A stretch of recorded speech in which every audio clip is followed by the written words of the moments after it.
Aujourd'hui, c'est le psaume 52 que j'ai lu.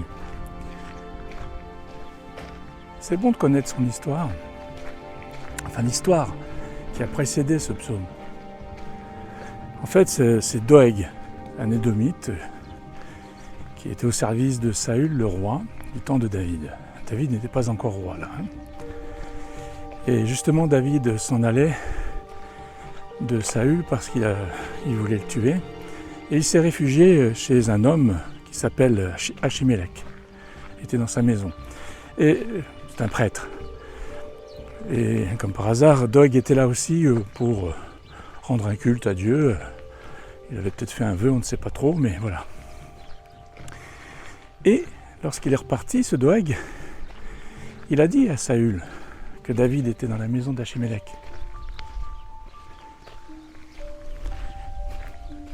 Et là, il a composé ce psaume 52 parce que, il faut savoir après, quand vous regardez l'histoire, c'est que quand Saül est revenu, David était parti.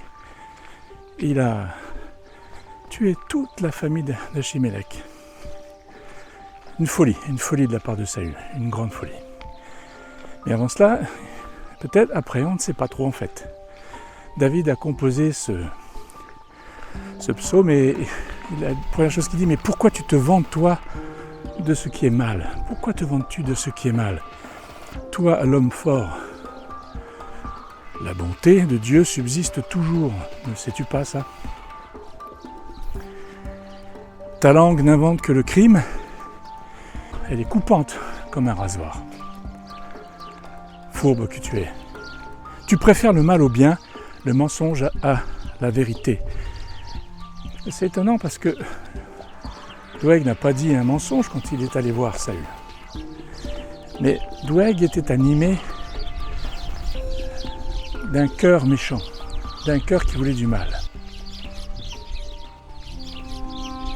En fait, il rajoute, David, dans son psaume, il dit « Tu aimes toutes les paroles trompeuses et qui détruisent. » Les paroles qui détruisent.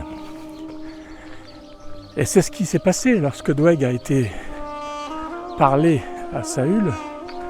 Les conséquences de tout cela, c'est qu'il y a eu beaucoup de destruction, notamment la famille du prêtre. Il y a des paroles qui détruisent. Qu'est-ce qui anime mon cœur quand je parle? Qu'est-ce qui anime mon cœur quand je parle? Qu'est-ce qui anime ton cœur quand tu parles? Quand tu vas voir quelqu'un? Et notamment une autorité. Ça peut être ton chef au sein d'une entreprise, ça peut être un pasteur quand tu es dans une église, ça peut être l'enfant qui va voir son père ou sa mère. Qu'est-ce qui anime ton cœur pour dire quelque chose sur un autre? Parce que là, il s'agit de cela. Comment est ton cœur?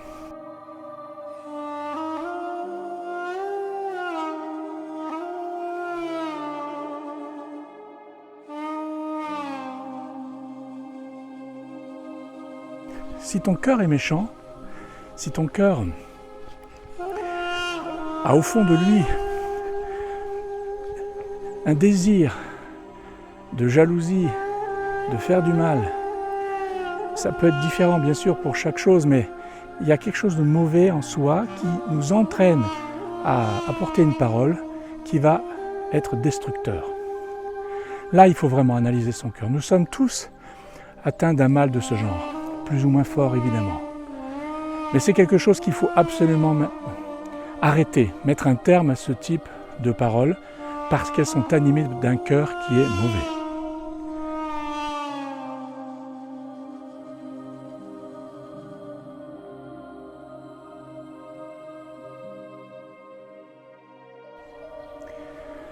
Oui, tu aimes toutes les paroles qui détruisent. Est-ce que nous aimons ce type de paroles? En tout cas, à la suite du psaume, David dit, il fait une imprécation, il dit « Mais que Dieu te détruise, toi, il t'abattra pour toujours. » Les justes le verront, ils éprouveront de la crainte. Pour celui qui a la foi, pour celui qui est juste, ce genre de situation, lorsqu'on peut voir un homme qui meurt, on voit que c'est une action face à son injustice, ça provoque une certaine crainte de Dieu. En tout cas, le juste le vit de cette manière.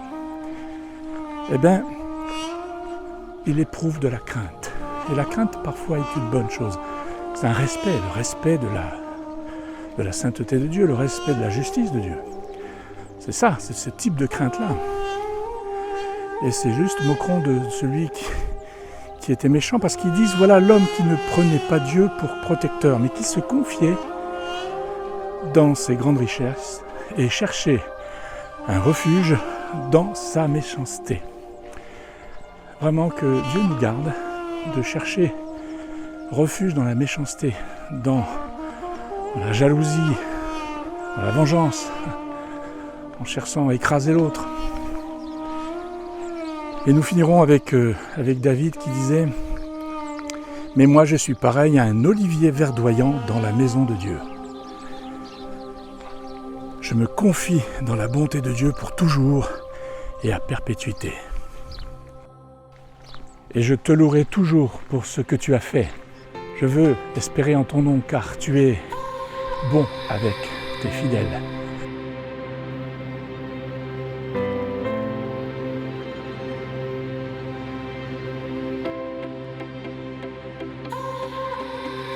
La question que je me pose, c'est l'attitude que j'ai face à ces discours que j'entends.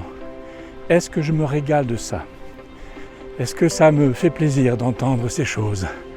Voyez-vous, le curieux qui aime entendre que l'on dise des choses sur une autre personne qui n'est pas toujours flatteuse, parfois même qui est une critique sévère. Est-ce que je me régale de ça? Est-ce que ça me plaît? Ou alors est-ce que ça me fait de la peine? Et je me dis, là, il faudrait aider cette personne. Soit à reconsidérer ce qu'elle a fait, parce qu'effectivement ce qu'on dit sur lui ou sur elle, c'est pas très bon, mais quelle est mon attitude? Voyez-vous?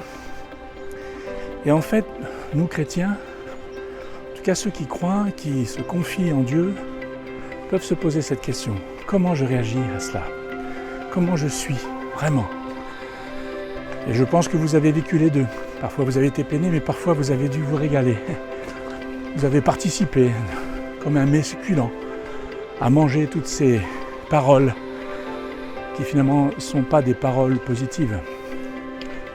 Ce sont des paroles aigres qui ne vont pas produire quelque chose de bon.